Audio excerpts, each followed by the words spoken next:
لا تجعل مع اللہ الہا آخر، اے انسان اللہ کے ساتھ تو کسی اور کو معبود نہ بنا، اللہ کے ساتھ تو کسی اور کو مشکل کشا نہ بنا، اللہ کے علاوہ کسی اور کے آگے تو ہاتھ نہ پھیلا، فَتَقْعُدَ مَذْمُومًا مَخْذُولًا، ورنہ تو ذلیل ہو کر کے بیٹھ جائے گا، رسوا ہو کر کے بیٹھ جائے گا۔ اگر تو نے شرک کر دیا تو تیری دنیا بھی برباد ہو جائے گی، تیری آخرت بھی برباد ہو جائے گی۔ دنیا میں ہو سکتا ہے تو شادی کے بعد کئی سال تک اولاد کی نعمت سے محروم تھا، بار بار تو اللہ سے دعائیں کر رہا تھا اور اللہ تیری دعا قبول نہیں کر رہا تھا، تو مایوس ہو گیا اور تو نے جا کر کے کسی قبر کے پاس، کسی مزار کے پاس، کسی پتھر کے بت کے پاس، کسی پیڑ کے پاس جا کر کے ہاتھ جوڑ دیا اور اس سے جا کر کے تو نے اولاد مانگ لی۔ اب ظاہر اولاد تو دینے والا اللہ ہی ہے، مگر آپ کو جب قبر کے پاس جانے کے بعد اولاد ملے گی تب آپ کا ایمان برباد ہو جائے گا اور آپ کو یہ لگے گا کہ بابا کی طاقت سے مجھے اولاد ملی ہے، ان کے پاس میں آیا تھا تب مجھے اولاد ملی۔ اللہ تبارک و تعالیٰ تیرے ایمان کو آزمانے کے لیے جب تو کسی شرک کے اڈے پر جائے گا اور وہاں تیری دل کی مراد پوری ہو جائے گی تو تجھ کو ایسا لگے گا کہ یہاں آنے سے میری مراد پوری ہوئی ہے، حالانکہ اللہ تعالیٰ تیرے ایمان کو آزما رہا ہے کہ تو توحید پر قائم رہتا ہے یا شرک کے اوپر چلا جاتا ہے۔ میرے پیارے ساتھیوں، آج کتنے مسلمان ہیں جو توحید کے راستے سے ہٹ کر کے شرک کے راستے کے اوپر چل رہے ہیں۔ مجھے یاد ہے 2009 میں، آج سے تقریباً 15 سال پہلے، میں ناگپور ایک مدرسے میں پڑھا رہا تھا۔ ناگپور کے ایک مدرسے میں پڑھانے کے لیے، مہاراشٹرا کے اندر ایک جگہ ہے ناگپور، وہاں پڑھانے کے لیے میں گیا تھا۔ تقریباً 2 مہینہ وہاں میں نے پڑھایا تھا۔ اس 2 مہینے کے پیریڈ میں نے سنا وہاں پہ ناگپور میں کہ کوئی ایک بابا ہے جن کا نام ہے گندا بابا۔ بابا کا نام کیا ہے؟ گندا بابا، اور زندہ انسان تھا وہ، اور وہ بہت بڑے کیچڑ کے بیچ میں رہتا تھا، گندگی کے بیچ میں رہتا تھا، اور مرد اور عورتیں اس کے پاس جاتے تھے اور اس کے سامنے جا کر کے اپنی مصیبتیں رکھتے تھے، اپنی حاجتیں رکھتے تھے، اور وہ گندا بابا وہ گندگی، وہ کیچڑ اور وہ ناپاکی اٹھا کر کے جس عورت کو مار دیتا تھا، جس مرد کو مار دیتا تھا، وہ یہ عقیدہ رکھتا تھا کہ بابا نے میری مراد سن لی، اب میری مراد پوری ہو جائے گی۔ اور یہ کام کرنے والا کون تھا؟ مسلمان تھا۔ بابا کے بارے میں تو نہیں پتا کہ وہ مسلمان تھا کہ نہیں تھا، مگر بابا کے پاس جانے والوں میں اکثر لوگ کون تھے؟ مسلمان تھے۔ میرے یہ مسلمان کا حال ہے۔ جتنے شرک کے اڈے وہاں پر مسلمان آپ کو کھڑا ہوا مل جائے گا۔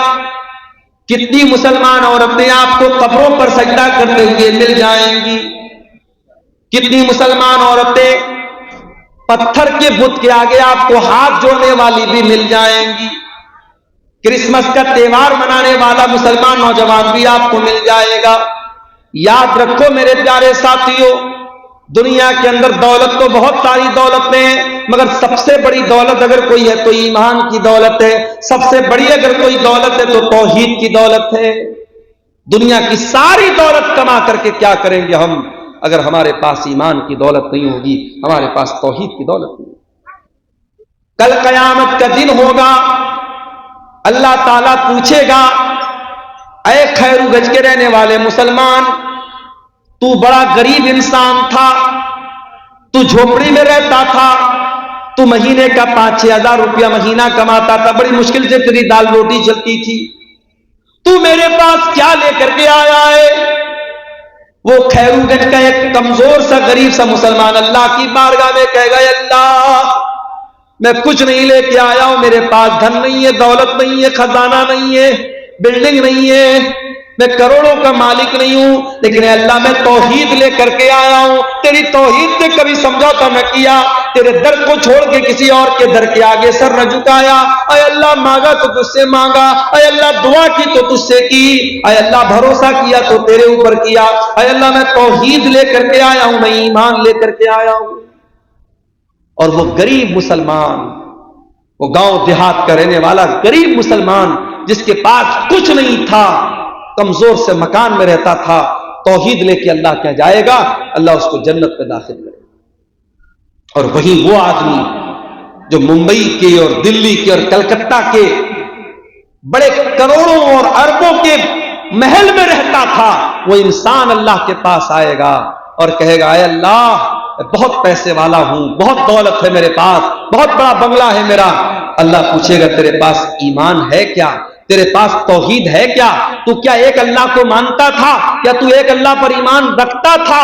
وہ کہے گا نہیں ہے اللہ، میں تو مسلمان بھی اپنے آپ کو کہتا تھا، میرے نام کے آگے خان بھی لگتا تھا، لوگ بڑے فخر سے بھائی جان کرتے تھے، اور گنیش جی کا تہوار آتا تھا تو میں گنیش جی کی بھی پوجا کرتا تھا، میں دیوالی بھی مناتا تھا، میں ہولی بھی مناتا تھا، اے اللہ میں نماز بھی پڑھتا تھا اور بت کے آگے بھی سجدہ کرتا تھا، میں سیکولر مسلمان تھا، میں توحید کا مطلب نہیں جانتا تھا، میں تو انسانیت کے نام پہ سب کو صحیح کہتا تھا۔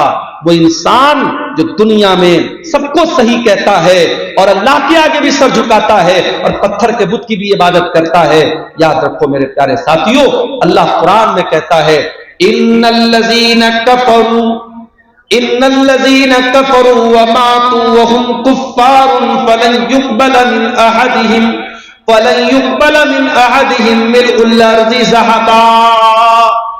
جو لوگ ایمان کے بغیر دنیا سے چلے گئے، کفر کی حالت میں مر گئے، توحید کے بغیر مر گئے، اللہ کہہ رہا ہے کہ کل قیامت کے دن اگر وہ زمین بھر کے سونا بھی اگر لے کے آ جائے، فَلَن يُقْبَلَ مِنْ أَحَدِهِمْ، تو ان کا زمین بھر کے سونا بھی اللہ قبول نہیں کرے گا۔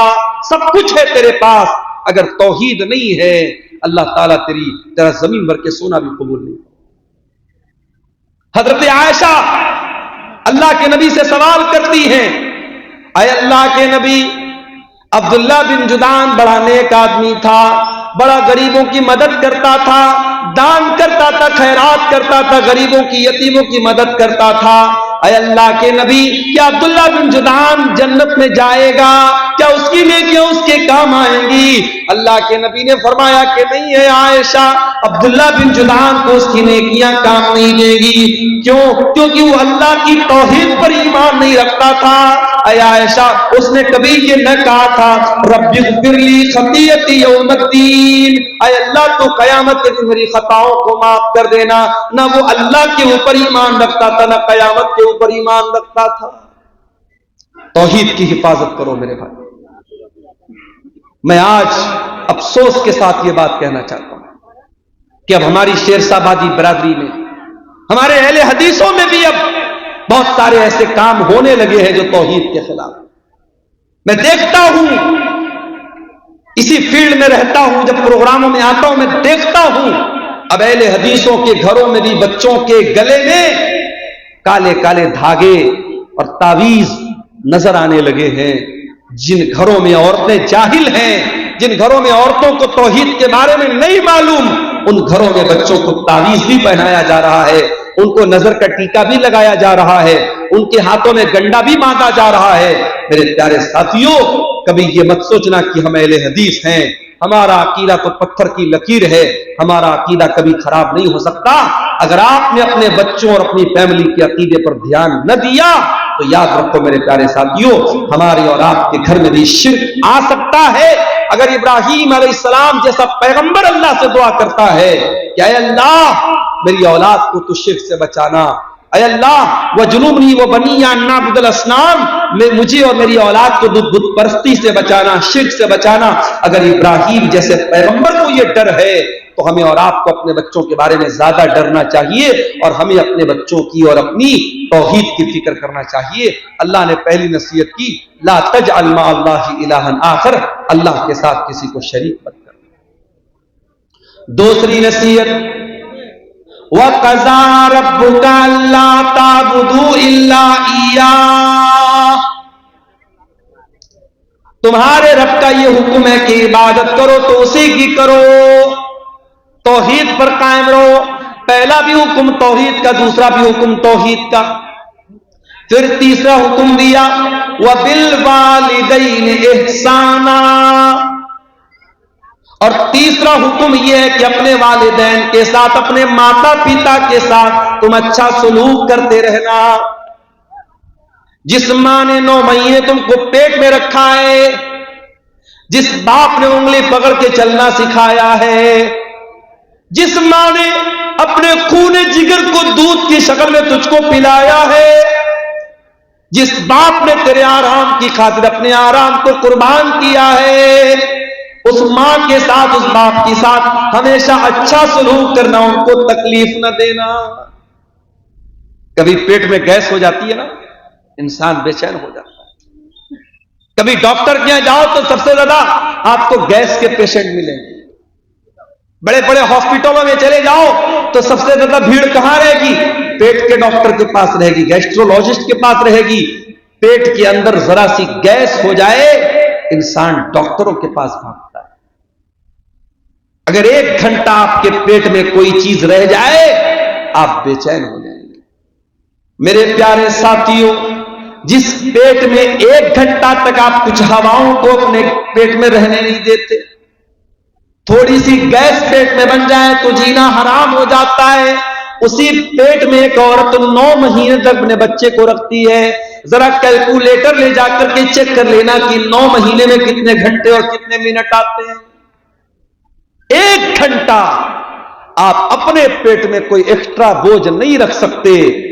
ماں اپنے بچے کو 9 مہینے میں تقریباً 4000 سے بھی زیادہ گھنٹے تک اپنے پیٹ میں اپنے بچے کو، اور جب بچے کو جنم دیتی ہے تو سمجھو کہ وہ جیون کا کی بہت بڑی اگنی پریچھا دیتی ہے، اپنے زندگی کو داؤ پہ لگا دیتی ہے، اور تب جا کر کے بچہ پیدا ہوتا ہے۔ اور وہی بچہ جب جوان ہوتا ہے، اس ماں کو گالی دے کے گھر سے نکال بھی دیتا ہے۔ وہی بچہ جب جوان ہوتا ہے، اسی باپ کے ساتھ بدتمیزی کرتا ہے، باپ کو برا بھلا کہتا ہے۔ اور ایسے بھی بد نصیب بیٹوں کو میں نے دیکھا ہے جنہوں نے اپنے باپ کے اوپر ہاتھ تک اٹھایا۔ یاد رکھو میرے پیارے ساتھیوں، اس دنیا میں اللہ نے اگر ہم پر احسان کیا ہے، ہمیں پیدا کیا ہے، تو ہمیں پیدا کرنے کا سبب اور ذریعہ اللہ تعالیٰ نے ہمارے ماتا پتا کو بنایا ہے، ہمارے ماں باپ کو بنایا۔ ماں کے مرنے کے بعد ماں کی طرف سے مدرسے میں چندہ دینے والوں، ماں کی طرف سے مدرسے میں بلڈنگ بنوانے والوں، ماں کی طرف سے علاقے میں ٹیوب ویل لگوانے والوں، تمہاری ماں کو تمہارے اس کے مرنے کے بعد تمہاری نیکیوں کی ضرورت نہیں ہے۔ ماں کی زندگی میں ماں کو تمہاری ضرورت ہے، باپ کی زندگی میں باپ کو تمہاری ضرورت ہے۔ باپ زندہ تھا، بستر پہ بیٹھ کر کے کھانستا تھا، تو نے 10 روپے کی دوا تک اس کو نہ دی۔ ماں بستر پہ تڑپتی تھی تو بیوی کے ساتھ آرام سے لیٹا رہتا تھا، تجھے ماں کی کبھی کوئی چنتا نہ ہو۔ تو اپنے بچوں کے ساتھ بیٹھ کر کے اچھے کھانے کھاتا تھا، تیری ماں بیچاری کئی دن تک بھوکی رہ جاتی تھی۔ اور آج ماں کے مرنے کے بعد تو لاکھوں کروڑوں دان اور خیرات میں لٹا رہا ہے۔ بند کر دے یہ نوٹنکی اور بند کر دے یہ ڈرامے بازی۔ تیری ماں کو تیری اس ڈرامے بازی کی کوئی ضرورت نہیں ہے، نہ اللہ کو کوئی ضرورت۔